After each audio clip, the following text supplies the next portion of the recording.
whakata puto pe, whaafaket me potu koe ni tu ke wanga whaet moha tau toko ni herea whātonga.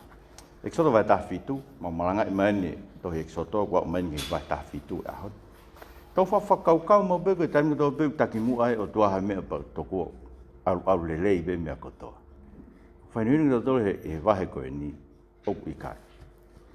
Koe whaitu ko awi tau tole ke he o tuaha koe whaitu koe tae mau ha mea.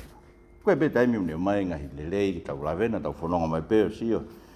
Whaitu na nau hauai e rimi me ngai whaitu pe he. Ka kulaheng pe e ngai whaitu ne awe tau tole ke ai koe potu koe tae mau ha mea. Pe i he son koe ni o ki ai o ngo whaitu pe he e ua. E ua ki koe tua pe ni ta taki tau tolu ki he potu koe tae mau ha vai. E koe vesu ki e ki he whitu tau rau whataha.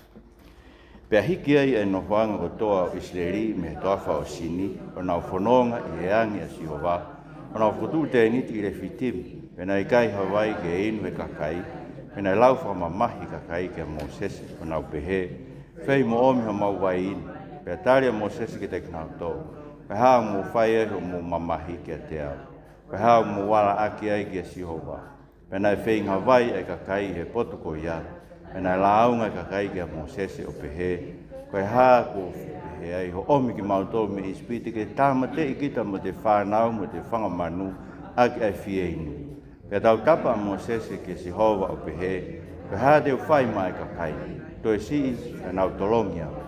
Pea wholofola Sihova ke Mosese laka atu he awe ka kai ke alu mo koe e kau mātua o Isleri. Ka koe tō toko ai na ke tāiak e vai tawhe to oia i honi mā pia ke alu. Kua wende ki he potu ko ia o tuu i o ao, maka o hore pi. Pe te ke tai ai maka, pe ai aluat Hawaii me iai ke inu e kakai. Pena whai pehe e Mosese i ao e kau mātua o Isleri. Pena whahingoa e potu ko ia ko masa, ai ah, o meripa, ko ke. Pe o ia ko e ke aha Isleri. Pe ko ia ko e nau wala aki ke Sihova e nau pehe. Peo ki tau roto ngā Sihova pe i kai. Whawhatonio tau e ki. Io, ai koe o toa peo ni takina tu, tamaina nau whanonga pehe angi a Sihova o au ke wheitu koe no le whitimi, aina nau au ki ai koe ke Hawaii ia i he wheitu. Koe ngai mea la he whāko mai, ke whahoko mai ke potu whawhora koe ni ke te tatu. Koe lua ki pehe awe ki tau tolu e o tua ki he potu e tae mau Hawaii. Koe ke ni whakailo mai ke te tau tolu ai ke iaka lo loto i he tau mo ui. The Lord always takes us to a place where there is lacking of water so that we realize how much unbelief still lives in our heart. Nau whanonga pehe ange a Sihova ke vesu raki. Nau au whatu te niti leftim, ka ke Hawaii ke inu e kakai. Os na nau oskore inu e vahe tahanima vesi ua wha, hanga e o tua whainu aki na tole vai o mala, ai o meri e vai, pe nau inu. Vai taha no ves tolu na nau kore mea kai ai, na hanga he o tua omi mea kai ke te nau tolu, ke nau kai ni hanga wha uhai fo e mana, e pongpongi, me kueiri hefia. No si mamata tonu, ke ngahi mana ai o tua ke mawhai e o tua ke whai ho nau tauhi. Koe tau mua ai o tua he ni hanga whawhanga ki nau tolu, koe ke nau ilo ko Sihova ho nau o tua. Ke nau whalala ke Sihova, ko Sihova o nau whanonga, o kune iho nau lotorotonga. E tala mai vei siua koe vai tawhitu, na nau wala aki kia Sihova he nau pehe, pe kui nau lotoloto ngā koe Sihova peka. E na kai peke nau tui ki nau tolu, o kui nau lotoloto ngā a Sihova. O koko mea koe ni koe whakatokanga ia i he kuonga ko toa pe kia te tau tolu ko toa pe. O rea ke sa me hiva ni mā vei sio no ke hongo fuka. Aho ni pe tau mai ia ke mou whakaongo ke honore, o oua na mou whai o hange ko ia i masa mo meripa i toa wha. Aia na wala aki mai. Whamatara koe. Na wala aki mai, na ahi i au. O si na o sio he ngahi mea na whai. Pata marewa he o toa. Koe whango fu, tau e whango fulu. E ku whakariri a ke kakai koe. Ia tau tatau me kakai koe ni. Tau ilo e aho, tau whanongo ke ngai ngāwe mana o toa. Tau ilo koe tonak pea e o toa. Ni whai ma tau tolu e aho ko toa pe. Tau kai mo inu. Ni whakaaunga ngai fui a kau, tau wholo, ko hiko tau ngahi mahaki, o tau ilo le reibe tau tole ngai ngawe o toa o whai. Tau whawhewheka peo tau loto ki tau tolu, ki he wholo a tau o toa. Koe whakatokanga ni ke tau. Au tau tō he o tua, au hono kakai ke wheitu koe ni tai mao Hawaii, koe ke ne hanga ahi ki nau. Ke ne hanga o sivi pe te nau tui koa, i nau loto o tonga besi hou. Ke nau whalala ke ne wholofola. Oua na whawhe wheka ho nau loto. Mai he pe luwa he tōlu ke te tau tōlu. Ka inga, mō wakai na iloange e iaha toko taha e te mō tōlu, e nofo ai ha loto kovi he tae tui. Aia o ku hiki ia me he otua. Loto kovi he tae tui. Ko mea nei whehe hoko ke kakai koe ni. Kovi ho nau loto ki a Mosese, kovi ho nau loto ki he otua, tana maina nau whakake i otua. Ko whenga whamatala koe, oe ke koe ni, koe ke koe wiku ke tau tuki. Mea o whamatala ke nei hoko he i motua na fuhu mo tamata he apitanga. Ko mea tatau, ko mea na nau whai koe ni he i meripa mo masa. Nau ke, koe ko hiki e nau mo i na tomi he o tua mo ui. Patala mareo he pelu. A mou whengi na ki aki. Hoko aho pe. Rotonga u ke ilau koe aho ni. Na whakawhewheka ha mou taha. He kā e anga harakai. Ko meo mahu inga i ke tau lau e tau wholofola. Hea ho whalatorahi i ho kaure kā ke nau lau e nau wholofola. Ba ke nau whai lotu whamiri. Ho mou ngahi api. Mahu inga o te mutu koe mai be sa pate ke ai fui kai pe taha. Ma mo toki alo e peo tae kai e pelo tonga. Ke mo whautanga po te ke kai pe taha sa pate ho mea kai pa ke tae kai e ahe fitu. Ke lope te ki toi au ke sapat ka hau pe kai. Ka pau mahau inga peheka te koe ke maha o mea tokoni aho koto pe. Hua noa tala mai e holofola ke te tau tolu. Koe ke tau mo ui he maa pe. Ka koe holofola kotoa pe. O tō me fofonga oi otua. Ko awe ki tau tolu he otua ke ngai wheitu koe ni. Tae maua e Hawaii, tae maua e Hamea. Koe uhi ke ne hanga whakailo ke te tau tolu. E tau nofo e tau mo ui he tae tui ki a teia. Koe ke ne hanga ririu e tau mo. Kono wa, awe ki tau tolu he otua ke potuko tae maua e Hawaii. Koe ke ne whakailo mai. He ke lawa ke whakaai e tau fie inua he tau whenga a tau tolu. Koe ki ngope koe ni. Vesu rangi peke fitu. Ka koe vestolu, sike vestolu. Tala mai na e whenga vai e kakai he potuko ia. Takai ke maha mea e. Pei kupe ke nau launga ke Moses. Hoko pa tau ngai whainga tau whenga holo. Ikai koe. Tau mai he himi ke te tau toko e lere i kou tau kumi ke kai peke maui mahamani. Whakau kai kakai ko ai fu mea kai lere i kai tau ka wheitu whakaofo ofa pe koe. Kumi ha tangata whakaofo ofa pe koe whewhine whakaofo. Ma te whewhine sa meria. O se fu mari e nima. Koe hao ni he matawai koe ai vai na whetau ke mo sisu, tangi sisu. O se na ho nima pakai te ke peke tuku hai. Koe ono koe nau ke pehe ke ai tae mari pe ai e tokua. Ke se ke fie inua, kumi he toko nima kai ma. Pa whakau kau ke ai pe moe ono ia ke na whai pe. Hei kai ma ue ngai rere tau kumi ke he tau kumi he ngai matawai o mamani. Koe ngai vai ko kala ofa ki mai mamani. Whakau kau ke ai. Ko te whakahela, me ko tāngo si suge whinsa mere, te ke tau hela pe ke utu. Whengai e paanga, te ke hela ia hano whengai. Whengai ho fia, te ke hela ia hano whengai. O ko whakahela ngai mea ko toa pe. Koe uhiga ke tau mau e tau whie maarie i he eiko si sukaraisi, ke tau whie maarie he mea koe tau mau. Kono hoko, o wawi tau tolu he o toa ke potuko koe ke maa vai ke nea ko i ki tau tolu. Ki whakatu tāma ke ka kai kono. Koe ki poine nau sio ke ahan bau pe. Poine rei apu. Toi maare ka te au. Ki whakatu tāma ke ka kai. A mou tolu. Whanau ke lau mo se ves whaa. Koe hā te uwhai ke ka kai nto si pa nau tolongi au.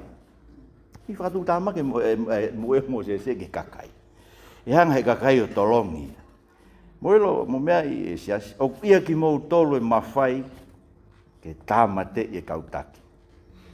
I whapong ki mau tolu. Whaponga ko mourea, whaponga ko moulaukou, whaponga ko mou aitori aki ki mautolo. Ke mena no whakaukau ka Mosese. Whakaukau na toko Mosese o tuat ka nau ka whia inua vai, whia kaia mā.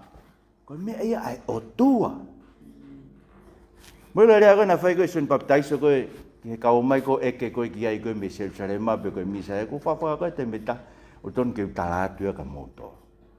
O i kai ko au ai misa ia. Sisu.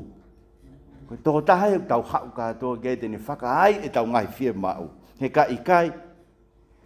te mo ko pe mo to ko fatu tama ke te pe te ho ko pe ko fatu tama ke te tara te lawa fa ai ho me ko to pe pa te ke I tai lo to mama he pa lo lau iau ko hui ke fa ka kau ko misa ia ko otua tala ngai mamahi mo ngai fe mau ke otua ko fa si ki ko ko ni pe o ave ki tau tole otua ke potu e tai mau Hawaii ke tau mamata kuo pau ke ta I ho tau otua ke lavea ke puna mea e vai mo ta a ko uhi ke liwa e tau tai tui ko tui so ke mea na hoko e vesni ma na vai na fica ke na ulakat mo kakai mo ka matua ai ko mea ko ni e sio ka toa ke kakai pe tarang le vai otua vesio no ko awen te tu he funga maka pa te ke ta I maka mo ke mea ke winga e otua ko otua tu he funga maka pea te ke tā I fumaka. E tā I ho tau otua, ke mafoa tap moi, ke mawhahi, ke lavea tap ho tau otua, koe uhi ke puna mea vai mo e taa ko tau fie ma, ke whakaaia e tau fie inua, mo e tau fie kaia.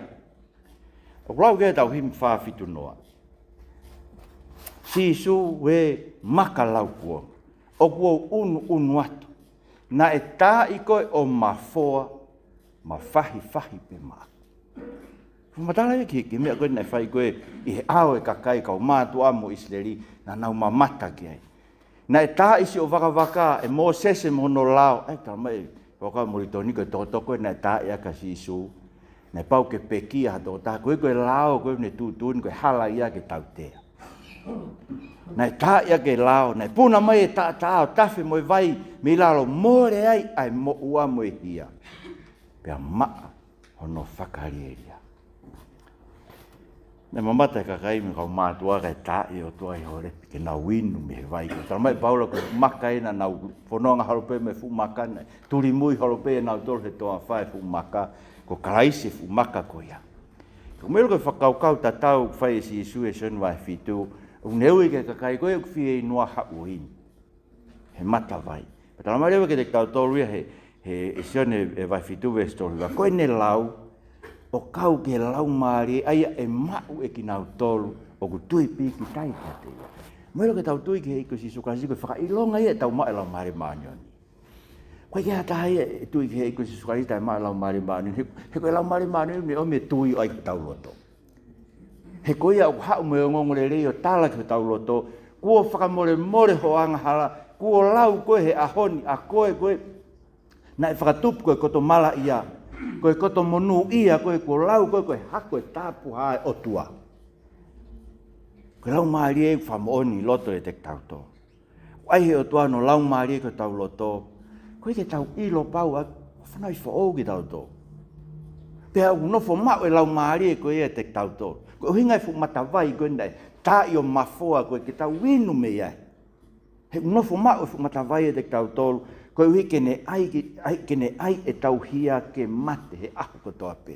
Ke tau whehia, ke tau ngahi anghala. O poin whaosi, o poin no wabe ia. Koe tua beu ni tataki tau tolu ke potu, e oho mai ai whiri ke te tau tolu. Wes walo ke taha no, tau lau whataha. Ke hawe amareki o tau ia Israeli I leftivi, ke area a Moses ke sosiu wa whiri mai hakau tangata.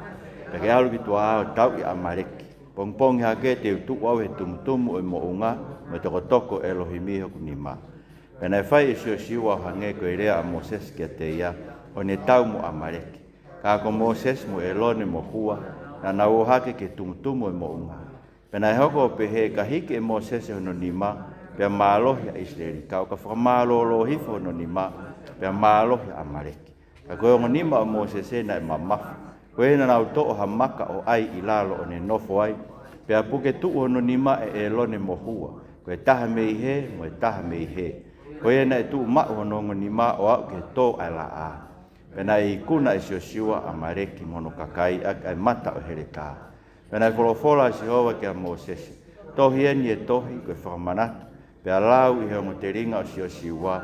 E te umatua ki tā mate e manatu ke a mareki me lalo langi. Pena e langa e Moses e eswhi lau lau. Wane whakahingoa e ko Sihova nisi. Ko e fuka a Sihova. E nane pehe, ko hanima I e fuka a ia, Koe tau asi hoa mo amareki o lau e tau tangata. Fora tonu e tau eiki. So it is the Lord who leads us to the place where we will be attacked by our enemies. Koe ngai mea whāko mai kono whakahoko mai ki konga. Lula ki pe, koe tua beu ni omi tau tō ke potu koe ofia tō e whiri. E tau ilo ho tau o tuai. Ves wālu tala mai, ko le fitimi pena. Nai o mai ki nau tolu ki ai i he ves ua ki. Haue amareki o nau tau. Ai koe nau whanonga he angi a Sihova. O ave ki nau tō e Sihova ke wheitu e ofia ki nau tolu hona o ngahi whiri. Tala mai he vai tā tolu ves tā whitu. E take atu nau tolu koe Sihova koe me ispite pane pehe kai tene ave ki nau tō e hala kau Palestine. Koe ngā whuke fu irea Palestine koe kau Filistiai. Kei tene ave ki nau tō e hala kau Palestine. Koe ina ne hanga nau hanga o tau i ki nau tō pa fo i kakai ai. Pa nau foki ki ispite. Ka koen ko na osmamata tonu he whai tau ai o tuam ho nau whiri he taku kula kula. Pangarewa he o tua o mai ho nau whiri ki hen. Ko mai pake wai poin koe ni koe ko whakaukau pe he. Koe sami ua tō luk ne tala mai. Koe tau kai Sihova ne ave ki tau tō o taki ki tō he hala i maa oni oni. Paka hala i maa oni oni tala mai. Oku malu aki ai e mate. Oku tau alua fe tau lak me ngahi kovi ke ke. Tau lope toki sa me o noho whakau e tau hi a Sihova. Waki tau whatongai koe hala i ave ki tau tō le Sihova tau hi ai. Tau whepaki e me ngai whaingata ke ke me ngai kovi ke ke. Malu aki mai mate ke te tau tōru. Ka tala mai he sa me ua tolu. Ka kokoe pe umawhi. Koe ke umana wahe ke a kovi he kokoe pe. Oku iai pe ho tau otua ai he hala ko ia ke ave mo ke whetau laki mo tau ngahi whiri. Kono ua, koe tua beu ne omi ki tau ke potu e ohofia ki tau he whiri. Ke tau ilo ko si su oku taki tau ma tau tolu. Vesi hiwa. Ke rea Moses ke sio siua. Whiri mai hakau tangata. Pea ke alu ki tua a o tau i amareki. Koe o tuana e whai tau ma nau tolu he tau koe mo ispite. Na nau tuk peo mamata. Mo manatui vai tā whana e whikau mo tuk peo mamata. Tuku mo ni magi lalo. Te mo mamata e whai tau a Sihova ma moto. Koen, whikau a sio siua ke whiri hakau tangata. Koe hui e whai tau e o tua ia ki nau tolu.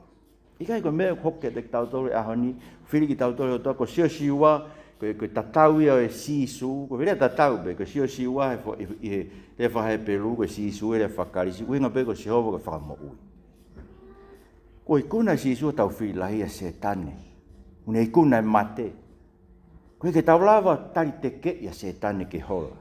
Tamai wak pita wahe ni maa vesiva. Mou tari teke ia setane, i he tuu mau luta i he tui. Whima ke mau luta e tau tui. He kune hanga o whakainu ki tau tolu a kono lau maari e maa oni oni me fu maka koe na e tā i o mafoa. Koe ke tau maa alohi ai ke tau whai tau aki mo e kakano. Kainga, ko moilo ke me whakao mai tāka te au ki ase ayanga hala he mo ui tau kakai, tau kainga lotu. Koe lope te a siasi upore ia mo ui e sabat pe tau pe ke mo ui maa oni oni. Koe lotu ia, ko hau pe koe ke hen ke ki whakai pe ka ke hu ki tua ki he, o hoka pe hau mo ui mo tu ai lau kovi, mo hai ngai mea koe. Ko whakamu ke hau ke hen pa ke whanong ke wholofora tau o tua koe. Nane tau i hono ngahi whiri, eia toko taha pe, koe ani ne uki ki tau tolu. Mo sio siua, mo si isu, ke whai tau mo ngai fu. Kau tau koe, tama e so vai ono ke te tau tolu ngai fu, konga kau. Ai ngai whitu whalau maari e langi, ngai fu konga kau ai kovi.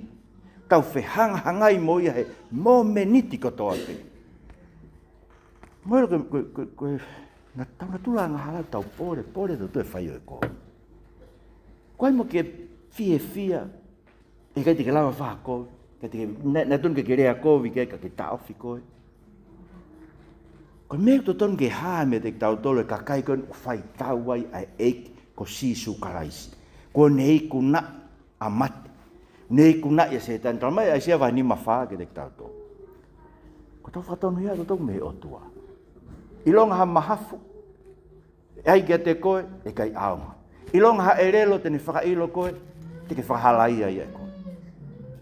He tala mai ai sia ni mawhabe. Ko au bea ko ange mahafu ke tama whakaauha. Ko au bea ko whakaata e ke whai whakaauha.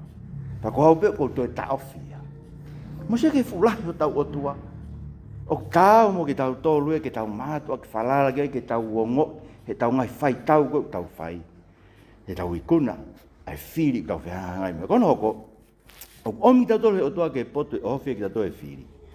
Ko heke ne whaitau e te ki tautolo, ke mahino, tau whemau e tautolo hataha ke ne hu whekina ki tautolo.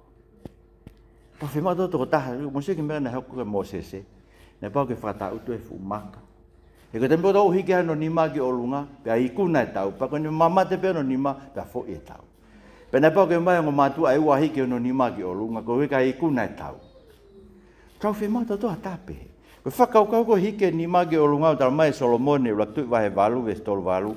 Ka whai halotu ha taha o hike ono ni mage whareni. Ai whare koe ne langa Solomone, no whai huafa o sihova, pea ke whanongo o tāri.